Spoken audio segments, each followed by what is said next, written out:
Si le grain de blé tombé en terre meurt, il porte beaucoup de fruits.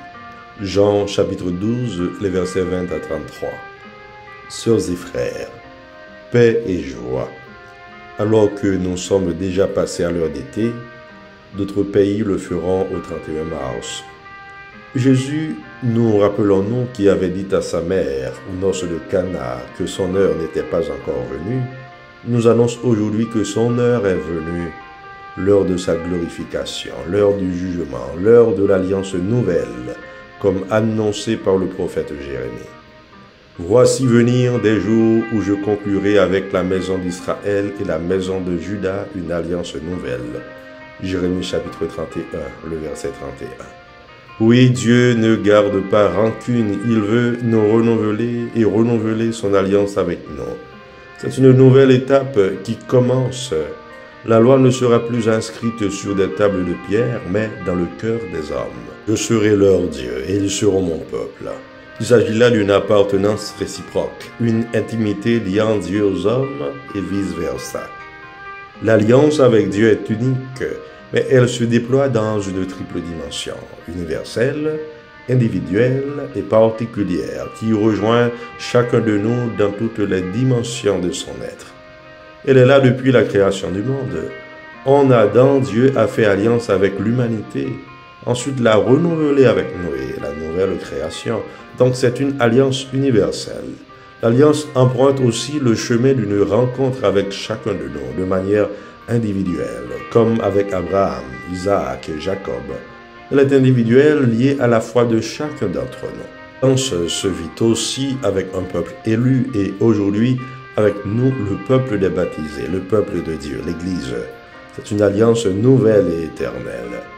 L'alliance est toujours nouvelle, a été soumise et est toujours soumise à des ruptures successives de la part des hommes à cause de leur péché, leur idolâtrie, leur injustice, leur égoïsme et leur orgueil. Aujourd'hui encore, nous vivons dans une société qui est devenue une jungle, où la raison du plus fort demeure la meilleure, où les mots respect, dignité, vie et justice n'ont plus leur sens. Nous évoluons et nous nous enfonçons dans le champ lexical de la violence. Nous vivons des guerres, de l'insécurité sur toutes ses formes, des luttes sans merci pour le pouvoir, l'effondrement des systèmes de défense de la dignité de l'homme, avec des chefs d'État et de gouvernement l'un moins fous que les autres.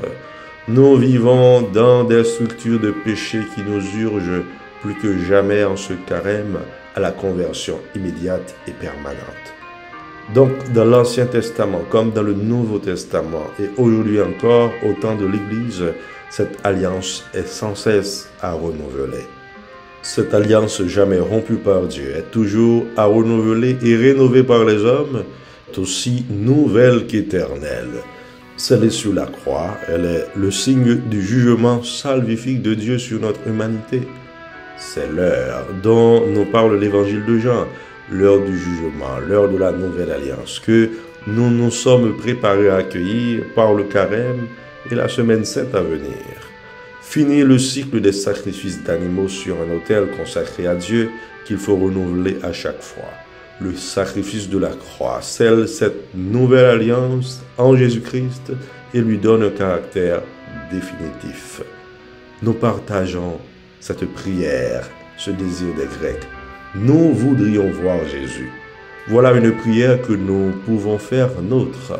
Et c'est précisément pour le rencontrer que nous nous rassemblons en Église. Avec lui, nous ne pouvons plus nous contenter de vivre à la manière du monde. Nous ne cessons de prier pour que tant de cœurs détournés puissent le rencontrer, pour que cesse la guerre, la violence, la misère, pour que ceux et celles qui font le mal puissent dire « Il a changé ma vie ». Comme Philippe et André, ensemble.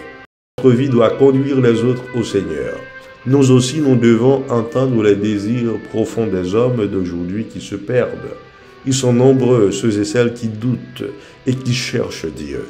Nous sommes envoyés vers eux, vers elles, pour témoigner de la foi qui nous anime et les conduire vers le Seigneur. Nous voudrions voir Jésus. En réponse à ce désir pressant, Jésus nous entraîne vers le mystère de son heure. Elle est venue l'heure où le Fils de l'homme doit être glorifié.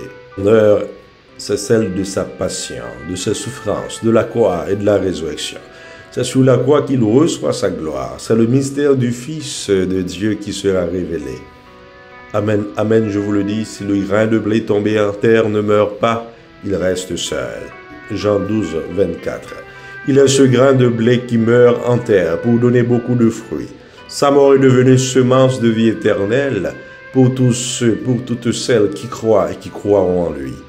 Il accepte d'être élevé de terre sur la croix par les hommes pour les délivrer du péché et de la mort. Et il entend les emporter tous dans sa résurrection. Obéissant jusqu'à la croix, il veut nous faire partager sa gloire de fils de Dieu, car en lui, nous sommes fils et filles. Désormais, nos souffrances deviendront communion aux souffrances du Christ. Ce Jésus que nous voudrions voir est aussi aux côtés de ceux et celles qui souffrent, aussi de ceux et celles qui s'engagent dans la lutte contre l'insécurité, la violence, la guerre et la misère. Sur l'autel, à la table eucharistique, le Christ, qui est aussi la victime du sacrifice, s'offre lui-même et scelle ainsi une alliance définitive et éternelle avec nous. Cette nouvelle alliance n'est plus extérieure à l'homme. Par l'incarnation, elle est inscrite dans le cœur de l'homme. C'est notre vie à la suite du Christ que nous offrons en signe d'alliance. Que Dieu nous renouvelle sans cesse pour que nous puissions entrer dans ce mystère d'alliance nouvelle et éternelle avec un cœur purifié et renouvelé. Amen.